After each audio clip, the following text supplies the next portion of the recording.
ఈసారి మీ పార్టీని farm house లో ప్లాన్ చేయాలనుకుంటే వెంటనే డోసే యాప్ ని డౌన్లోడ్ చేసుకుని బుక్ చేసుకోండి. నమస్తే రమ్మగారు. నమస్తే జయ. మంచి స్టోరీ చెప్పండి. మామూలుగా మనం అత్త కోడళ్ళ తగాదాలు వింటామా జయ? మనం కోడళ్ళం అనుకో, అత్తగారులు అందరూ ఇలాగే చేస్తారనిపిస్తుంది కదా. అదే మనమే అత్తగారు అయ్యామనుకో, ఈ కాలం పిల్లలతో పితపకాలం పితబుద్ధులు అంటాం. పాపిష్టి పిల్లలు. ప్రెసెంట్ మనం ఫస్ట్ వర్షన్ లో ఉన్నాం రమ్మగారు. అదే మీరు నేను కూడా. ఈ పిల్లల్ని సరిగ్గా పెంచలేదు, పిల్లల పెంపకాలు బాగోలేదు, ఆ తల్లి ముండకు బుద్ధి లేదు, ఇలాంటివి తిట్టేస్తారు. నాన్న మాటలు అంటాం. తల్లుల పెంపకం అలా ఉంది, అంతే కదా. అంతే. అదే మన పిల్లలు సరిగ్గా లేరనుకో, మన పిల్లల ఫ్రెండ్స్ సరిగ్గా లేరంటాం. ఆ జతలు మంచివి కాదు, అందుకని ఇలాంటివి వచ్చినాయి. వాళ్ళు ఎవరితో జత కట్టి ఇలా ఇప్పుడు పక్కన వాళ్ళ మీదే పడతాం. మనం కోడళ్ళుగా ఉంటే అత్తలది తప్పు, అత్తలుగా ఉంటే కోడళ్ళ తప్పు కదా. అంతే అంతే. ఒక కథ చదివాను జయ, భలే ఇంట్రెస్టింగ్గా ఉంది, నాకు నచ్చింది. ఒక ఊళ్ళోట ఓ శాంతమ్మ గారు ఉన్నారు. ఆయనేమో ఒక సూరపరాజు గారు, మంచి సంపాదన పరులు, బాగా ఆస్తి స్వాస్తి ఉన్నాయి. ఈవిడ ఒక మాట ఒట్టి ఒక మాటకి 10 మాటలు, 10 మాటలకి 10,000 మాటలు అనే రకం ఆవిడ. కయ్యానికి కాలు దూతుంది, ఏ చిన్నది వచ్చినా విసుకుంటూనే ఉంటుంది, రుంజుకుంటూ ఉంటుంది, పైకి అనేస్తుంది, నీదే తప్పు అంటుంది, మీ వాళ్ళందరూ ఇంతే అంటుంది, నీలాంటి వాళ్ళని ఎంతమందిని చూడలేదు అంటుంది, నేను ఇంత పనితి తెలుసు, మీ అమ్మ కూడా ఇంతే అంటుంది. ఇక ఇన్ని రకాలుగా అనే ఈ మామూలు కోపిష్టిది కాదు. ఇలా ఉంటే వాళ్ళని ఆపలేక మొగుళ్ళు ఊరుకుంటారు, పిల్లలు నోరు మూసుకూరుకుంటారు. చెయ్య వదిలేస్తారు కదా. ఇక వాళ్ళు భరించలేక, వాళ్ళ నస భరించలేక వదిలేస్తే పోతుంది. ఆమె పోట్లాట పడిపోతారు అమ్మగారు, ఇలాంటి వాళ్ళు పడిపోతారు. ఇలాగే జరుగుతుంది. ఎంతమంది ఉన్నారమ్మా ఇట్లా. అవునండి, ఎంతమందో. ఎక్కడికో వెళ్ళాను జయ, ఇప్పుడు చెప్తా. ఎక్కడికో వెళ్ళాం, ఆవిడెవరో ఫోటో అడిగారు మిమ్మల్ని. ఫోటో అడిగితే ఫోటో తీసుకొచ్చా అన్నారు. వద్దమ్మా, దేవాలయం మీరు ఇచ్చేదండి మేమే తీసుకుంటాం, మీ ఫోటో ఆమె తీసేసుకుంటారా? వద్దండి, వాళ్ళు ఎవరికి ఇవ్వలేదు, మీరు కూడా తీయకండమ్మా. ఆయన దేవాలయంలో ఉన్నారట అంటే ఏం పర్వాలేదండి, పర్వాలేదంటారు. ఏం పర్వాలేదు ఏంట, మా గుళ్ళో నాకు ఇష్టం లేదు, దేవాలయంలో నన్ను ఫోటోలు తీసుకోవటం ఏమిటి, నేను భరించలేను దాన్ని, బయటికి వెళ్ళాక తీసుకుందామని చెప్తాను చెయ్య చాలా మందికి నేను. కొంతమంది వెయిట్ చేస్తారు, కొంతమంది కోపం వస్తుంది, ఏమిటి వీడు పోజు కొడుతోంది అనుకుంటారు, ఏమిటి నాకు అంత మాత్రం నియమం ఉండకూడదా అనుకుంటా నేను. నా బతుకు ఒక నియమం వద్దా, నాకు అలాగే అనిపిస్తుంది. వాళ్ళ సంగతి ఎట్లా, నాకు అవమానంగా ఉంటుంది. నన్ను ఇప్పుడు ఏ గౌరవంతో నువ్వు నన్ను ఫోటో అడిగావు, అది నువ్వు నిలబెట్టుకోవాలి, నన్ను కూడా నిలబెట్టుకోనివ్వాలి కదా. మీకే నా సెల్ఫ్ ఎస్టీమ్, నాకేం ఉండదు, పాడు వాగు ఉంటుంది కదా, నవ్వొస్తుంటుంది.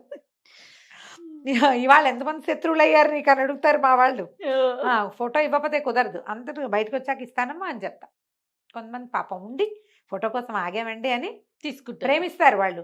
నన్ను విమర్శించడం వాళ్ళ ఉద్దేశం కాదు, నాకు యాటిట్యూడ్ అనిపిస్తే నువ్వు నన్ను, నీకు మంచి మాట చెప్పడం ఎందుకు, మంచి మాట చెప్పే వాళ్ళకి కూడా యాటిట్యూడ్. వీళ్ళే ఈ శాంతమ్మ గారు అనమాట. ఓకే, వాళ్ళే.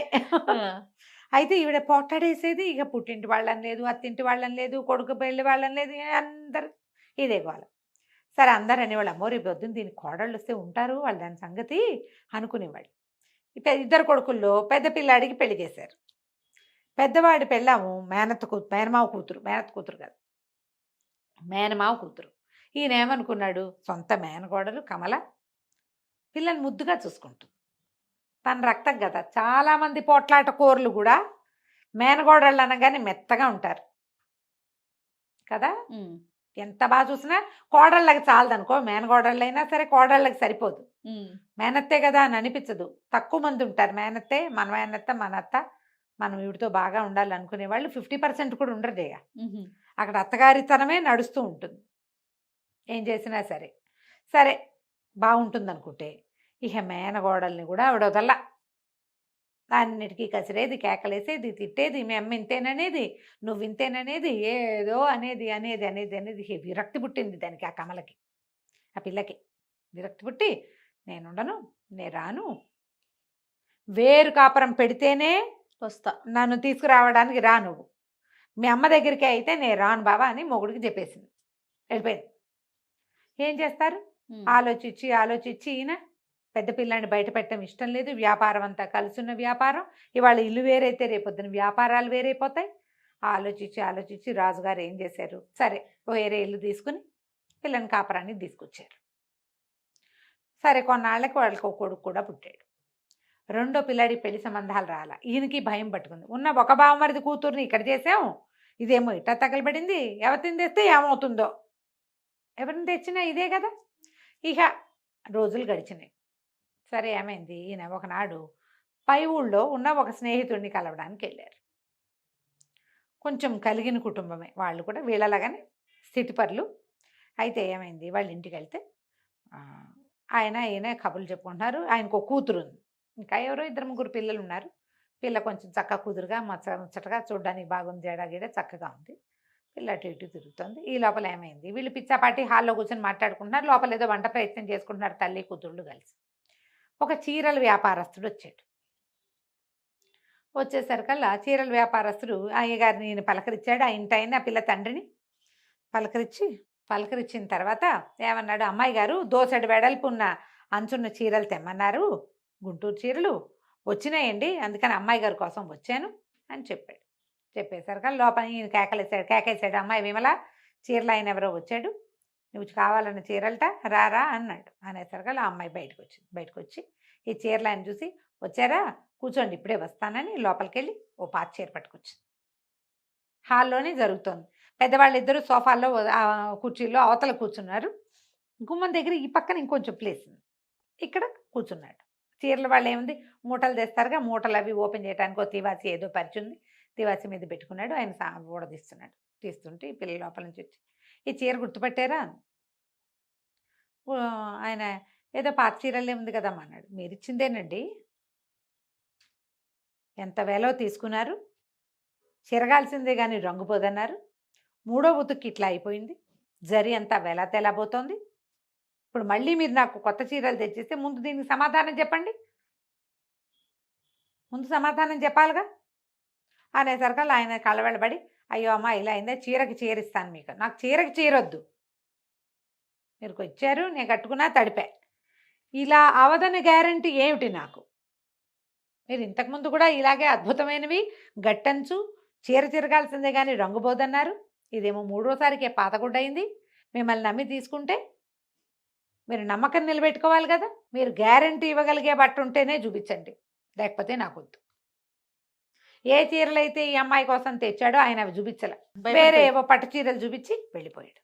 ఈయనకి రాజుగారి కళ్ళు మెరిసిపోయినప్ప, అబ్బా, పిల్ల ఎంత రీజనింగ్ తోటి మాట్లాడుతోంది, గట్టిగా తిట్టలా, తిట్టు కాదు అది, నిలదీస్తోంది, నిలదీత.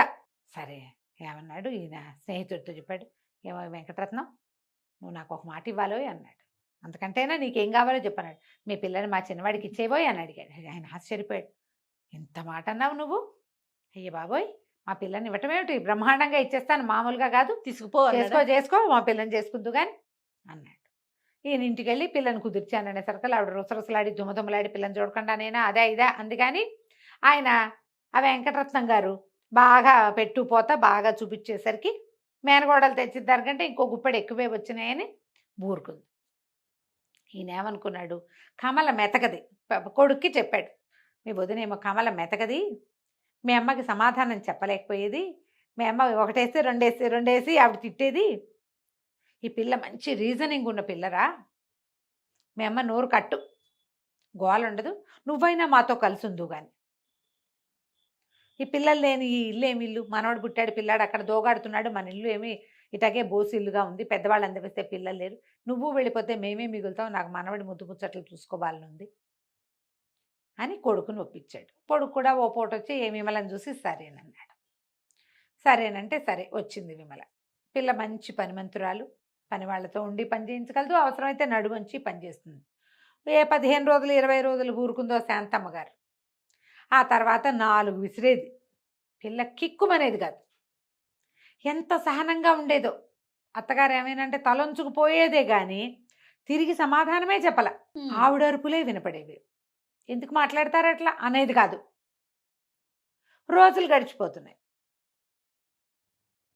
గడుస్తున్నాయి.